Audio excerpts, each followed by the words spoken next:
Everyone, welcome to my channel that जेस्टा और मैं हूँ निवेदिता। तो आज आप लोग के साथ मैं शेयर करूंगी और एक पोयम और इस पोयम के अंदर छुपी एक सुंदर सी कहानी। मैं धीरे धीरे वीडियो को आगे बढ़ाते बढ़ाते सारे कहानी बताऊंगी। उसके पहले आपको उंगली को ना मैं एक एक्सरसाइज देना चाहती हूँ। आपको उंगली को ना थोड़ा ऐसा करना है, अपना मोबाइल होता है ना उसको ऐसे थोड़ा सा पास लेके जाके वहां पे रेड कलर का सब्सक्राइब बटन होता है ना, उसको जस्ट ऐसा करना है। छोटे से एक्सरसाइज करने के बाद आपको मैं सारा कहानी बताऊंगी। अच्छा कर लिया? तो चलिए वीडियो को आगे बढ़ाते हैं। इस कविता का नाम है असाध्य वीणा और इस कविता को लिखा था सच्चिदानंद हीरानंद वात्स्यायन अज्ञेय जी। बड़ा लंबा नाम है, इसके लिए इनको शॉर्ट फॉर्म में सब अज्ञेय अज्ञेय करके बुलाते हैं। तो चलिए जानते हैं कहानी में क्या होता है। कहानी में एक बहुत सुंदर सी शहर का एक राजा है और उसके पास था एक वीणा, और वो वीणा ना इतनी ज्यादा फेमस है उस पूरे शहर में, और उसका नाम धीरे धीरे समय के साथ असाध्य वीणा पड़ गया। असाध्य का मतलब क्या है? जो साध्य नहीं, असाध्य, इम्पॉसिबल। राजा के पास तो एक वीणा थी, लेकिन समय के साथ ना धीरे धीरे समय जैसे पलटता गया उसका नाम असाध्य पड़ गया। क्यों पड़ गया? क्योंकि राजा जब भी कितने भी बड़े बड़े कलाकार को बुलाया, वीणा बजाने की जो साधक होते हैं उनको बुलाया, तब भी वो वीणा बजती नहीं। इमेजिन करो, मुझे वीणा बजानी नहीं आती, लेकिन मैं जब उसका तार को छेड़ूंगी ना तो उससे कुछ तो आवाज निकलेगी। बेसुरा होगा लेकिन आवाज निकलेगी। ये एक ऐसा वीणा है राजा के पास जो है ना वीणा, वो एक ऐसा वीणा है जो बड़े बड़े कलाकार भी उसके सामने फेल हो जाते हैं, उससे आवाज ही नहीं निकलती। तो उसके लिए समय के साथ धीरे धीरे उसका नाम असाध्य वीणा पड़ गया था। तो राजा बहुत परेशान था, यार ये वीणा मेरे पास तो आई लेकिन ये बजती नहीं, ये कैसा वीणा है, इसको बजाने वाला कौन है, आखिरकार फाइनली इसको बजा देने वाला कौन है बोल के बहुत परेशान हो जाता है। वो बहुत सालों तक बड़े बड़े कलाकार दूसरे दूसरे देश से विदेश से बुला बुला के इस वीणा को बजाने की बहुत कोशिश करता है, लेकिन सब के सब फेल हो जाते हैं। तो इस जो असाध्य वीणा है ये राजा के पास कैसे आया? राजा जब इस शहर को स्थापित कर रहा था, जब अपनी साम्राज्य को विस्तारित कर रहा था, तब एक मुनि इसके पास आता है और उस वीणा जो है ना उसको थमा के बोलता है कि तुम इसको संभाल के रखना। उसके बाद ये राजा कोशिश करने लग जाता है इस वीणा को बजाने की।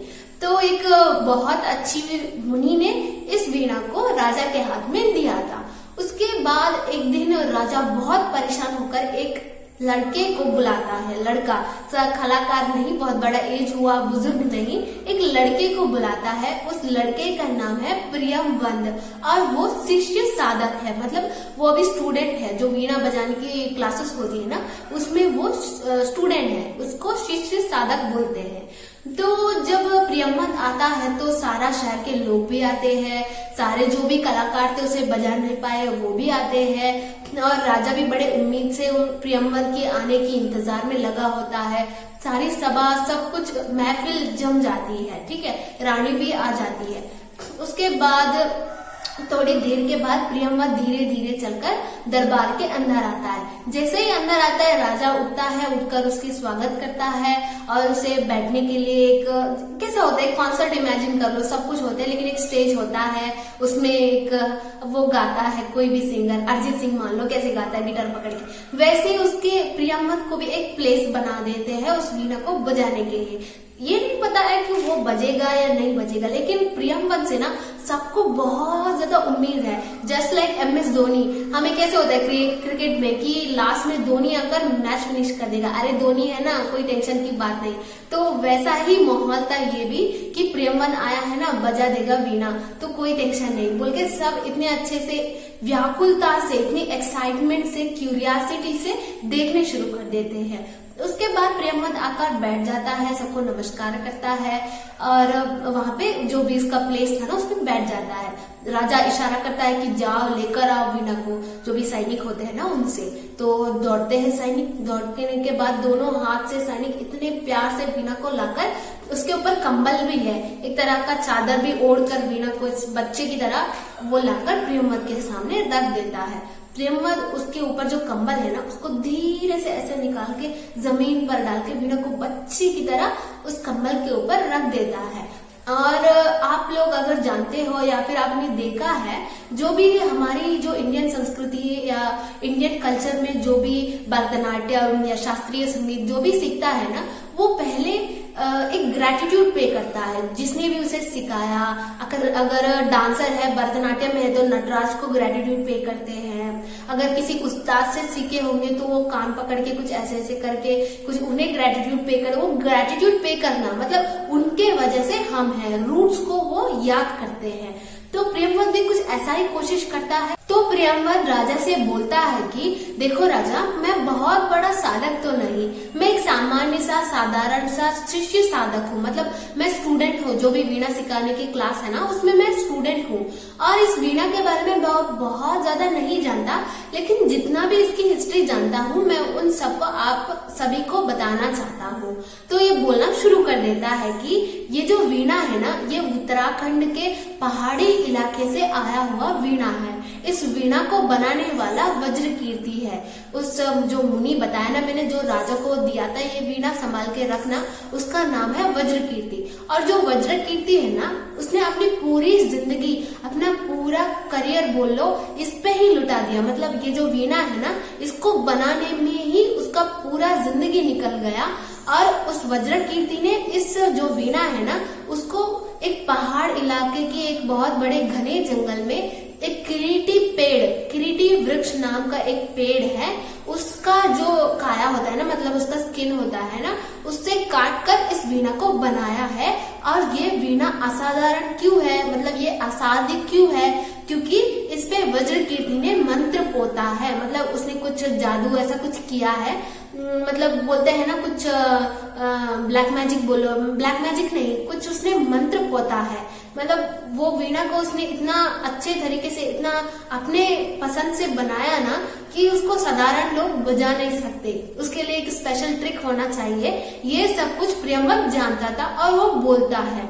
और वो धीरे धीरे प्रियमवद है ना, वो सब भूलना शुरू कर देता है, जितने भी उसके ऊपर प्रेशर है। और वो धीरे धीरे ये भी भूलता है कि लोग मुझे देख रहे हैं, सबकी उम्मीदें मेरे पे हैं। वो सब भूलकर एक ध्यान में चला जाता है, मतलब एकदम क्या बोलो, एक मेडिटेशन करना शुरू कर देता है और सब कुछ वो भूलना शुरू कर देता है। वो अपने आप को बहुत कूल काम बनाना चाहता है, क्योंकि उसे ये जो काम करना है, इतना बड़ा काम है जो किसी से नहीं हुआ, वो इससे होना है, तो इसके लिए उसको कूल रहना पड़ेगा। ये प्रियमवद जानता था। तो ये धीरे धीरे मेडिटेशन करने लगता है। मेडिटेशन करने के बाद ये वन वे कम्युनिकेशन शुरू करता है। उस वीणा से ना एक तरह की कम्युनिकेशन शुरू करता है और शुरू करते ही वो सबको ग्रेटिट्यूड पे करना चाहता है। मतलब ग्रेटिट्यूड पे करना मतलब क्या, ये जितना भी उसका रूट्स है, ये वीणा कहाँ से बनी है, उन सबको वो थैंक यू बोलना शुरू कर देता है। मतलब पहले तो वो वज्रकीर्ति को थैंक यू बोलता है कि उन्होंने इसे बनाया। और उस जो किरीटी पेड़ है ना, उसकी बहुत अच्छे से प्रकृति वर्णन करता है कि कैसे उसकी इतने बड़े बड़े काया, मतलब वो इतना बड़ा था ना वो किरीटी वृक्ष, उसकी जो ये डाली होते हैं ना, उसपे बादल रुकते थे, मतलब उसपे बादल सोते थे। और उसके जो कोटरा, मतलब उसका जो ऐसा होल होता है ना पेड़ में, उसके अंदर बालू बेर वो जाकर बसते थे रात में। और जो सिम होता है ना, वो अपना खुजली, अपना पीठ खुजाती थी। और जो वासुकी, नागों की राजा, नाग होते हैं ना, सांप होते हैं ना, उनकी राजा, वो उसके जो शीतल गंध स्मेल है ना, इतना अच्छा उसका सैंडलवुड का एक अच्छा सा स्मेल है ना, उसको इतना अच्छा लगता था कि वो अपना फन फैलाए, मतलब ऐसे करके वो वहीं पे ऐसे ऐसे करके सोता था। तो ये सबको कितने सारे पंछियां, कितने सारे प्राणियों का आश्रय है, ये कितने सारे जनरेशन को देखा है। ये इसका जो रूट्स है ना, ये पाताल लोक तक जाता है, ये इतना बड़ा है, ये सबको अग्रज है, मतलब सबसे बड़ा है। ये इतना अच्छा पेड़ है ना कि सबको बस देता रहा है। इन सारे चीजों को वो इतने अच्छे से याद करता है और इतने मन खोल के, एकदम डाउन टू अर्थ होके इतने अच्छे से ग्रेटिट्यूड पे करता है ना कि सब खुश हो जाते हैं और सब उसके हिप्नोटाइज हो जाते हैं बातों में। तो वन वे कम्युनिकेशन शुरू करता है। वीणा को वो बहुत ज्यादा प्रोवोक करना शुरू कर देता है।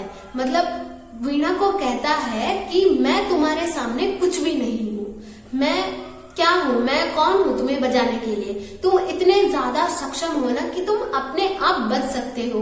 ऐसा करके प्रियंवद वीणा से वन वे कम्युनिकेट कर रहा है, ये सब कुछ वो इमेजिन कर रहा है। तो कह रहा है कि वो शुरू करता है कि वीणा तू गा तू गा तू गा बोल के एकदम से उसको बहुत प्रवोक करता है, जो वीणा होता है ना उसको। तो जैसे ही वो प्रवोक करता है, जैसे ही वो ग्रेटिट्यूड पे करता जाता है, एक लेवल आ जाती है, तब वीणा में एक ऐसा आवाज उठता है ना कि मानो एकदम बिजली एक बार गिर के चली गई हो, सब रोमांचित हो जाते हैं और वीणा एकदम से इतने अच्छे से बजना शुरू कर देता है ना, सब के सब जितने भी उस दरबार में मौजूद थे सब के सब हिप्नोटाइज हो जाते हैं, मतलब एकदम मानो सब खो जाते हैं उसके आवाज में। तो उसका आवाज कैसा था, सबसे बड़ा क्वेश्चन है कि असाध्य वीणा का वॉइस कैसा था, उससे जो तार है ना उसके आवाज कैसी थी। तो ये जो वीणा है मैंने बताया बहुत स्पेशल है, तो इसकी वीणा जो आवाज है वो भी स्पेशल होगा।